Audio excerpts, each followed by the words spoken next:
ఇప్పుడు అసలు అవతరించిందా లేదా ఎవరికి అర్థం అవ్వట్లేదు. ఈ స్టేజ్లో ఉన్న స్టేట్ ఇంకోటి ఉందా? ఇండియాలో ఇంకో స్టేట్ ఉందా?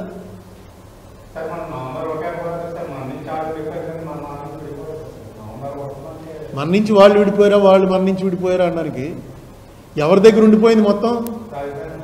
రాజధానే కదా మెయిన్. అసలు వాళ్ళ గొడవ అంతా కూడా ఇది రాష్ట్ర విభజన కాదు.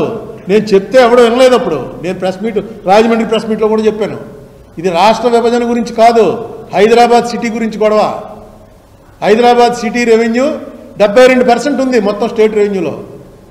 ఆ రెవెన్యూ కూడా తేలకుండా స్టేట్ ఎలా డివిజన్ చేస్తారు? మీకు విచిత్రం ఏంటంటే ఏపీ రీఆర్గనైజేషన్ యాక్ట్లో ఆ రెవెన్యూ ఏం చేయాలన్నది ఎక్కడ పెట్టలే. లేదు, ఒకసారి చదువుకోండి AP reorganisation act. Main issue క్యాపిటల్గా ఉన్నటువంటి చోట వచ్చేటువంటి రెవెన్యూని ఏం చేయాలి అని అక్కడ పెట్టలేదు.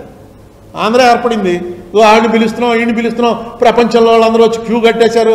ఏ దేశం వెళ్తే ఆ దేశం నా మీద పడిపోతున్నారు, మీ ఊర్లో పెడతాను, మీ ఊర్లో ఫ్యాక్టరీ పెడతాను అని రోజు ప్రచారం ఓరెత్తించేస్తున్నారు. చంద్రబాబు నాయుడు గారి హెరిటేజ్ ఆఫీస్ ఎక్కడుంది? జగన్మోహన్ రెడ్డి గారి సాక్షి ఆఫీస్ కానీ భారతీయ సిమెంట్స్ ఆఫీస్ కానీ ఎక్కడుంది? 11 ఏళ్ళు అయిపోయింది, 12 ఏళ్ళు అయిపోయింది రాష్ట్రం విడిపోయి. మీ ఆఫీసులు తెచ్చి విజయవాడలో పెట్టుకోవచ్చుగా. పెట్టుకుంటే మీరు కట్టే కార్పొరేట్ ట్యాక్స్లో ఆ షేర్ ఆంధ్రప్రదేశ్కి వస్తుంది కదా. కార్పొరేట్ ట్యాక్స్లో ఎక్కడైతే కడుతున్నారో ఆ రాష్ట్రానికి వెళ్తుంది ఆ షేరు. అవి రాలేదు, రారు ఇక్కడికి. వస్తారంటే వాళ్ళ దగ్గర ఎగ్జిక్యూటివ్ వాళ్ళు అందరూ మానేస్తారు. మేము హైదరాబాద్లో ఉంటే ఉంటాం కానీ ఎక్కడ మీరు తీసుకెళ్ళి ఎక్కడ విజయవాడ, గుంటూరు ఆ తుప్పల్లో పెట్టారంటే మేము రావండి. ఆ మధ్యలో ఆ క్యాపిటల్ అమరావతి అన్నారు, అక్కడ ఏమీ లేదు, మేము రావండి అని పోతారు. అందుకే పెట్టట్లేదు. మీరే రాకుండా బయట నుంచి పెద్ద పెద్దవాళ్ళు ఎవరో వాళ్ళు వస్తారు, వీళ్ళు వస్తారంటే ఎందుకు వస్తారు? మీరు అట్లీస్ట్ ఆ ఆఫీస్, మెయిన్ ఆఫీస్ ఇక్కడ పెట్టండి. ఇది నేను ఎప్పటి నుంచి మొత్తుకుంటున్నాను. నేను ఎందుకు రాజమండ్రిలోనే ప్రెస్ మీట్ పెడతానంటే మీ అందరికీ తెలుసు మనం ఇలా మొత్తుకుంటూనే ఉంటాం మనం అని. మిగతా చోటుకి వెళ్తే విచిత్రంగా కొత్తగా అడిగినట్టు అడుగుతారు. ఎవడో వస్తాడన్నదంతా ఉత్తి మాయండి. ఇక్కడ ఏదో ఉండాలి, స్పెషల్ కేటగిరీ స్టేటస్ ఇచ్చి ట్యాక్స్ ఇన్సెంటివ్స్ ఇస్తే అప్పుడు ఎవడన్నా వస్తాడు ఇక్కడికి.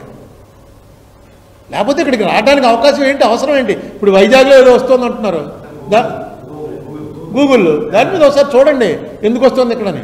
ఈ చుట్టుపక్కల మిగతా దేశాల వాళ్ళందరూ ఒప్పుకోలేదు. ఒప్పుకోకపోతే ఈ ఆదాని అన్నది ఎప్పటి నుంచో ట్రై చేస్తున్నాడు. ఆదానికి గూగుల్కి జరిగింది, వస్తున్నారు. సరే, రావడం వల్ల ఎంప్లాయ్మెంట్ వస్తుందో ఇంకోటి వస్తుందో అది వేరే విషయం. గూగుల్ పోర్ట్లు కట్టడం అనేది తీసుకొచ్చి తెలంగాణలో పెట్టండి అంటే ఎవడైనా వెళ్తాడా? పోర్ట్ కట్టాలంటే సముద్రం ఉండాలి, సముద్రం ఉన్న చోటకే వస్తారు. అలాగే తెలంగాణలో ఉన్న అడ్వాంటేజెస్ తెలంగాణకు ఉన్నాయి, అక్కడికి వెళ్ళేవన్నీ అక్కడికి వెళ్తున్నాయి.